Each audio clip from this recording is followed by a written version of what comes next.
ದೇಶದ ಜನಗಣತಿ ಪ್ರಕ್ರಿಯೆಯಲ್ಲಿ ಮಹತ್ವದ ಮೈಲುಗಲ್ಲಾಗಿರ್ತಕ್ಕಂಥ ಡಿಜಿಟಲ್ ಜನಗಣತಿ 2027ಕ್ಕೆ ನಗರದ ತಮ್ಮ ನಿವಾಸದಲ್ಲಿ ಮೊಬೈಲ್ ಮೂಲಕ ಸ್ವಯಂ ನೋಂದಣಿ ಮಾಡಿಕೊಳ್ಳೋದ್ರ ಮೂಲಕ ಶಾಸಕ ಸ್ವರೂಪ್ ಪ್ರಕಾಶ್ ಚಾಲನೆಯನ್ನು ನೀಡಿದ್ದಾರೆ.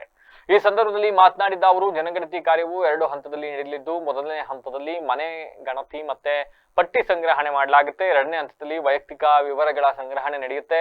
2011ರ ನಂತರ ಮೊದಲ ಬಾರಿಗೆ ನಡೀತಾ ಇರತಕ್ಕಂಥ ಈ ಜನಗಣತಿ ಸಂಪೂರ್ಣ ಡಿಜಿಟಲ್ ಮಾದರಿಯಲ್ಲಿ ಜರುಗ್ತಾ ಇರತಕ್ಕಂಥದ್ದು. ವಿಶೇಷ ಮೊಬೈಲ್ ಆಪ್ ಮೂಲಕ ಮಾಹಿತಿ ಸಂಗ್ರಹಣೆ ಮಾಡಲಾಗ್ತಾ ಇದ್ದು, ಸಾರ್ವಜನಿಕರು ಸ್ವಯಂ ಗಣತಿ ಪೋರ್ಟಲ್ ಬಳಸಿಕೊಂಡು ಆನ್ಲೈನ್ ನಲ್ಲಿ ತಮ್ಮ ವಿವರಗಳನ್ನು ನೋಂದಾಯಿಸಿಕೊಳ್ಳಬಹುದಾಗಿದೆ. ಈ ವಿಧಾನದಿಂದ ಮಾಹಿತಿ ಸಂಗ್ರಹಣೆ ಸುಲಭ ಆಗೋದ್ರ ಜೊತೆಗೆ ಶಿಕ್ಷಕರ ಮೇಲಿನ ಹೊರೆ ಕಡಿಮೆ ಆಗಲಿದೆ ಅಂತ ಹೇಳಿದ್ರು. ಅಂಡ್ ನಗರ ಪಾಲಿಕೆ ಮತ್ತು ಕಂದಾಯ ಇಲಾಖೆಯ ಅಧಿಕಾರಿಗಳ ನೇತೃತ್ವದಲ್ಲಿ ಗಣತಿ ಕಾರ್ಯ ಪ್ರಗತಿಯಲ್ಲಿದ್ದು, ಜನಗಣತಿ ಯಶಸ್ವಿಯಾಗಲು ಸಾರ್ವಜನಿಕರ ಸಹಕಾರ ಅಗತ್ಯವಿದೆ ಅಂತ ಹೇಳಿ ಒತ್ತಾಯಿಸಿದರು.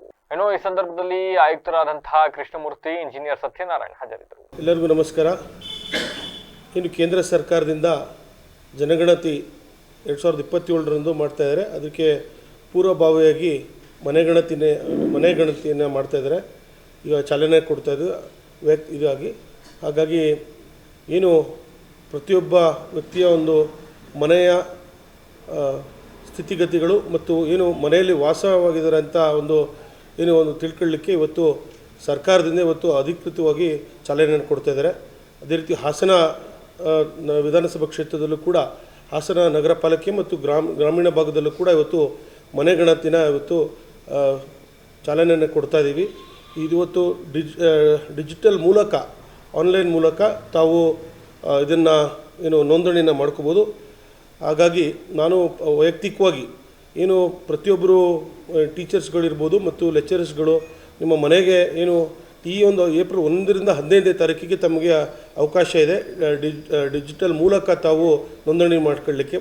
ಹಾಗಾಗಿ ನಾನು ಕೂಡ ತಮ್ಮ ಮಾಧ್ಯಮದ ಮೂಲಕ ನಮ್ಮ ಹಾಸನ ಜನತೆಗೆ ನಾನು ಕೂಡ ಮನವಿಯನ್ನು ಮಾಡ್ತಾಯಿದ್ದೀನಿ. 15ನೇ ತಾರೀಕು ನಂತರ ಟೀಚರ್ಸ್ಗಳಿರ್ಬೋದು ಎಲ್ಲರೂ ಕೂಡ ಎನೋಮರೇಟರ್ಸ್ ಅಂತ ಇದನ್ನು ಮಾಡಿದ್ದಾರೆ ಸರ್ಕಾರದ ವತಿಯಿಂದ, ಅವರು 16ನೇ ತಾರೀಕು ಮೇಲೆ ಬರ್ತಾರೆ. ಹಾಗಾಗಿ ಅವ್ರಿಗೆ ಒಂದು ಕೆಲಸನ ನಾವು ಕೂಡ ಕಮ್ಮಿ ಮಾಡಲಿಕ್ಕೆ 1ರಿಂದ 15ನೇ ತಾರೀಕು ಡಿಜಿಟಲ್ ಮೂಲಕ ನಾವು ಚಾಲನೆ ಕೊಡ್ತಾಯಿದ್ದೀವಿ. ದಯಮಾಡಿ ತಾವೆಲ್ಲರೂ ಕೂಡ ಅದರಲ್ಲೇನು ಜಾಸ್ತಿ ಹೆಚ್ಚು ಇದನ್ನೇನಿಲ್ಲ, 33 ಅಂಶಗಳಿದೆ. ಆ 33 ಅಂಶಗಳನ್ನ ಆನ್ಲೈನ್ ಮುಖಾಂತರ ತಾವು ಅದನ್ನು ಭರ್ತಿ ಮಾಡಿದ್ರೆ ಇದನ್ನು ಮನೆಗಣತಿನ ಸಂಪೂರ್ಣವಾಗಿ ನಾವು ಇದನ್ನು ಯಶಸ್ವಿಯಾಗಿ ನಾವು ಮಾಡ್ಬೋದು. ಹಾಗಾಗಿ ಇದು 2027ಕ್ಕೆ ಜನಗಣತಿಗೆ ಇದು ಅನುಕೂಲ ಆಗುತ್ತೆ. ಹಾಗಾಗಿ ಮಾಧ್ಯಮದ ಮೂಲಕ ಹಾಸನ ಜನತೆಗೆ ಸಮಸ್ತ